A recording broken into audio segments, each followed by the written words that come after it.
Hello there, everybody, and welcome to episode 12 of my team career mode.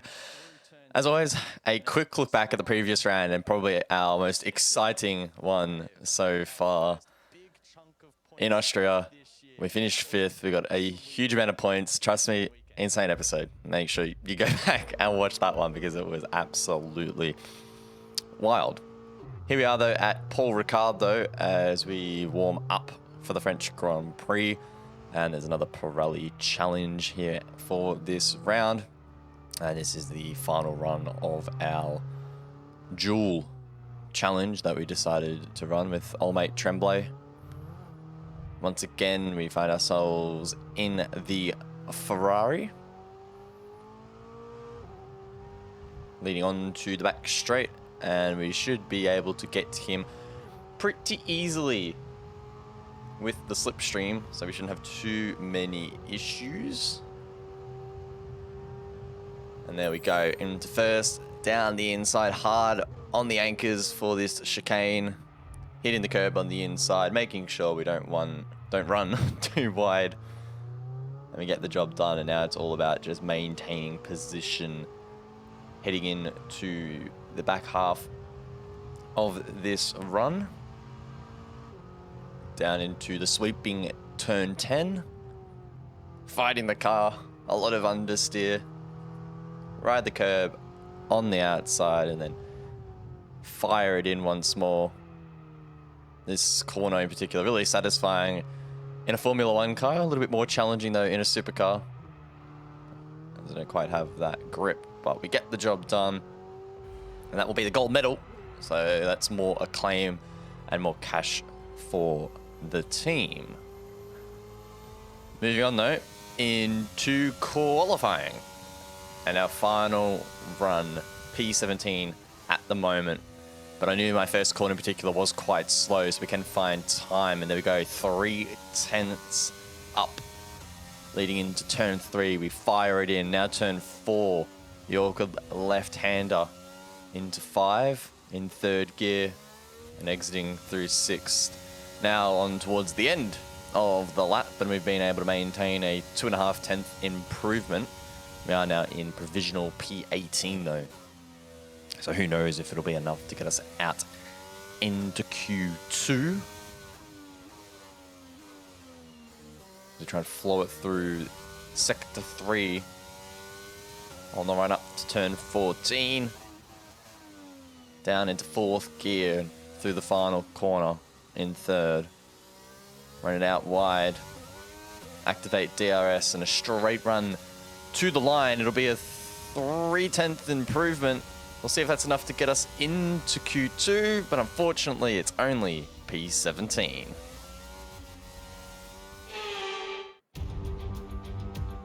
Welcome along then to France, one of the great racing meccas, host of the world-famous Tour de France, and widely thought of as giving birth to the art of motor racing in the late 1800s. How far we've come since then as this year's race gets underway.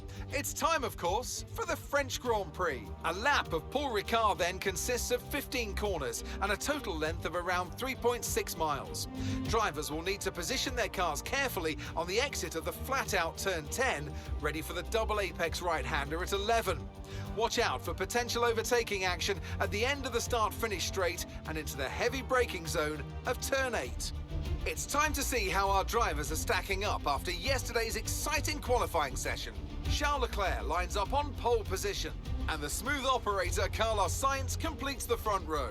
As we continue through the rest of the grid today, we have Verstappen, Russell, and Sir Lewis Hamilton, and Perez, Bottas, Norris, Magnussen, and Mick Schumacher, Ricciardo, Gasly, Yuki Tsunoda, and Joe, Latifi, Mir, Fernando Alonso, and Esteban Ocon, Vettel, Stroll, Aitken, and Alex Albon picks up the last spot on the grid.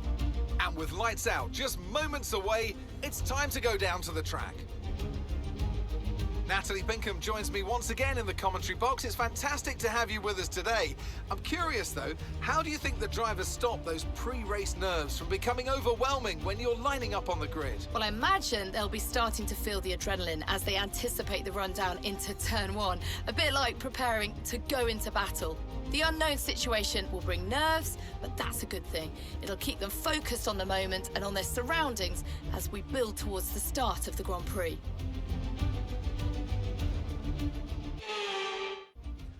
Well, that is the storyline for the rest of this season. We have elected not to re-sign Oscar Piastri. I just could not justify it financially. His value went through the roof, and we need to save that cash for our facilities. Instead, we brought on Jack Aitken, promising young gun from the UK. But don't fret, my long-term vision is to try and get Piastri back into the team or have a double Australian lineup. So we'll see what happens there. But at the moment, I just need that cash. Anyway, we will be starting in P16 here at the French Grand Prix as we line up now on the grid and wait for the rest of the cars to form. 5 red lights. And we're off, getting held for a little while there, but the initial jump not too bad. A kick of wheel spin though to slow down our momentum, but it's still good enough now with overtake. Looking around the outside here of Guan Yu Zhou, getting squeezed out and forced to abort that maneuver. 3 wide heading through the first corner and sweeping into the second. We hold down the inside up into P15 as the Williams of Latifi gets an incredible run running side by side with Sonoda. We're 3 wide. Another Williams, I think, down my inside, or perhaps that was Ocon. I'm not too sure. Either way, we get through unscathed.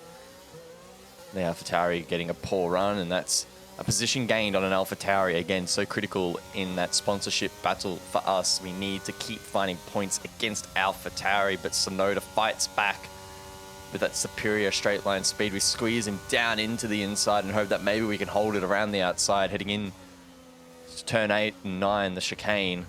We make it stick. It's a pretty strong start to this Grand Prix. Quite eventful and quite chaotic, but no contact made, which is pretty critical, especially considering just how aggressive the AI can be in the opening lap or 2. Up ahead is Latifi, an 8/10 gap.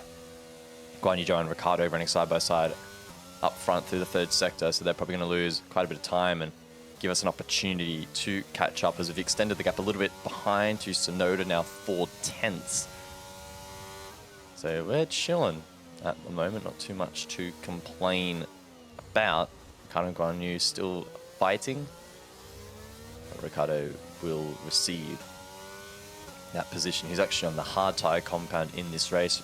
We started off on the mediums, and I'm assuming we'll jump onto the hards 1/3 of the way through the race. Or so, just depending on how things end up playing out. Can't focus on that at the moment though. Sonoda firing it down our inside. We give him the room, we give him the respect. And it's very tricky to get an overtake done there cleanly, so we do eventually hold our position. Trying to get a good run now onto this DRS straight. DRS not activated as of yet, as we move on to the end of lap 2, and it'll be activated on the next lap, of course. Charles Leclerc with 133. We'll get a bit of a comparison as to what our speed is like. Stuck in a bit of traffic, and it's a 136. But hopefully with DRS now being enabled, it will unlock things a little bit. Yellow flag being thrown up ahead. Norris really slow. Oh, Norris has had an engine failure. Norris and the McLaren out of the French Grand Prix. I can only assume that is a DNF. Sonoda again looking down our inside, but this time a little bit more aggressive. Lando Norris is confirmed out of the session, as my dog is barking and getting really excited for this battle as I am. Sonoda doesn't get the move done. We get DRS now, leading up to turn 8.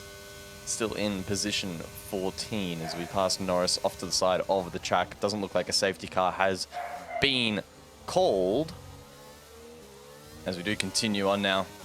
Not the best of exits, but nonetheless just keeping pace with the cars ahead.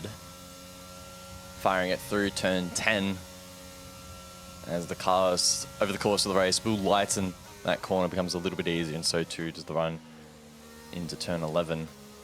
That long hairpin into the sweeping left-hander now of 12 and gaining some ground on Latifi, mounting the curb though, which is not really the ideal line.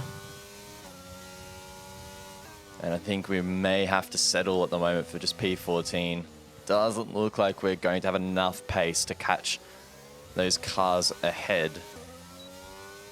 But we will continue to fight and see where it lands us. Now on to lap 4. Lewis Hamilton is out of the Grand Prix, parked off to the side of the road.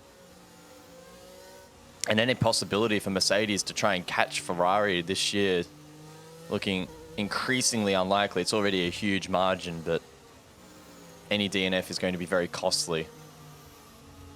No pit stop though.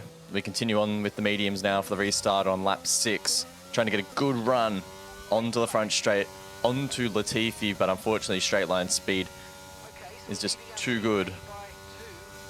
Can we have him move though, maybe here? Through the first sector, right on his tail, leading in to turn 2. And we have a look at turn 3, but he defends the inside line, but he locks his brakes and goes deep. Latifi misses the apex, and we're able to get the move done. Some good pressure there onto the Williams. And now we find ourselves on the precipice of points. Position 11. All it takes is another DNF up ahead, or another poor strategy, or a bit of battling to find some position.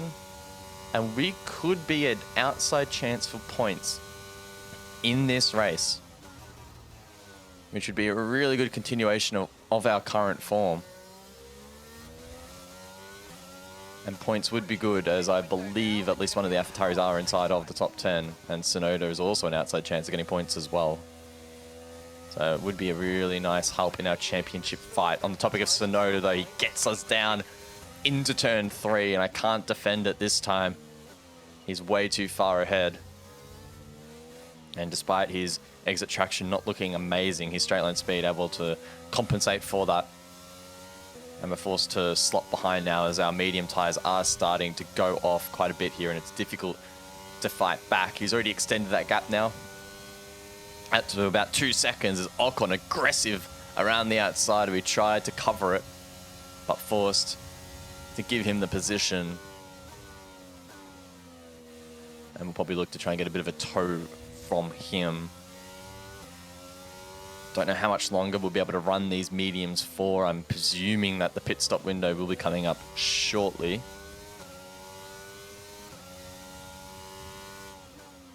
And it will be on lap 12, slowing down to 60 kilometers an hour as we enter the pits. And there's a couple of other cars trailing. So this is probably one of the primary strategies.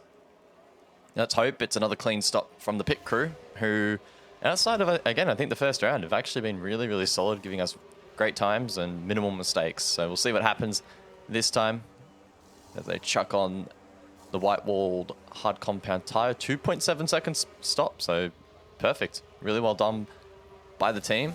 And now we look to exit and try and get these tires activated up to temperature as quickly as possible. This first lap on the hards is going to be so challenging, but honestly, literally nothing happened from this point onwards. Oh, hold that thought, because I've spun out on the last lap. So this stint has become a little bit exciting, and our new teammate in Jack Aitken has passed us. So he might finish ahead of us on his debut in Formula One, which I don't know if that's a bad look on me or a good look on him. Either way though, Carlos Sainz wins the race. Perez in the Red Bull as well behind us on the softs. So it's been a disaster for Red Bull at this event. And it looks like for us, position 15 is probably going to be where we finish unless Perez is able to pass us. Looks down the inside, heading into turn 10. And there's absolutely nothing I can do to defend against that. So it looks increasingly likely like we will finish P16 in this race. We just didn't have the pace in that second stint. The cars ahead, able to run away with it. We didn't feel too much pressure from the back markers, except for our teammate after we had that little moment. So overall, relatively uneventful race. Strong start. We found some ground, but our long-term race pace without safety cars, without changeable conditions, unfortunately, it's really not that great. So hopefully going forward, we can really continue to push hard in the R&D department And maybe towards the back quarter of the season, we can start to be a little bit more competitive against those teams in the midfield. There's the confirmation. It is P16. So unfortunately, no points here at the French Grand Prix, but some pretty promising signs for Jack Aitken. And Esteban Ocon gets driver of the day at his home race. So another excellent win from Ferrari. So Natalie, what do you think helped them deliver this result? Well, I honestly feel it was down to the driver and car today. I mean, we could talk driver skill all day, but if you don't have a solid team to back that, you're never going to get anywhere. When you hit that sweet spot of having both an excellent driver and an incredible car, that's when you see results like those that we've witnessed today. Looking at the podium, you can see that red suit familiar to fans across the globe. A world-class win for a world-class team. Ferrari do it again.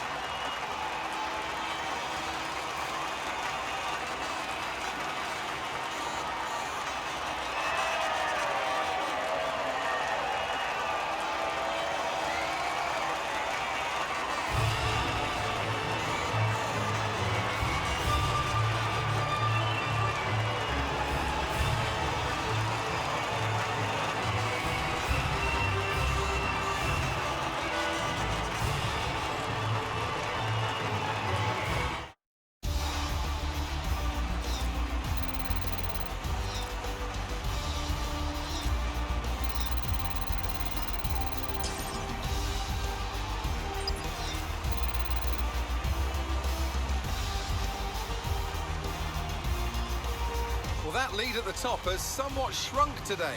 So let's review the driver's standings. So then, Natalie Pinkham, who would you rank as your driver of the day? Difficult call, but I'd like to say Esteban Ocon. He's just so gifted at getting the most out of his tyres, and he showed that today. Let's move on to the constructors. Ferrari continue to extend the gap at the top of the table. There was also a strong showing from the McLaren team today as they make their way up the standings. It's been an absolutely wild weekend of Formula One action. I can't wait to see what's next.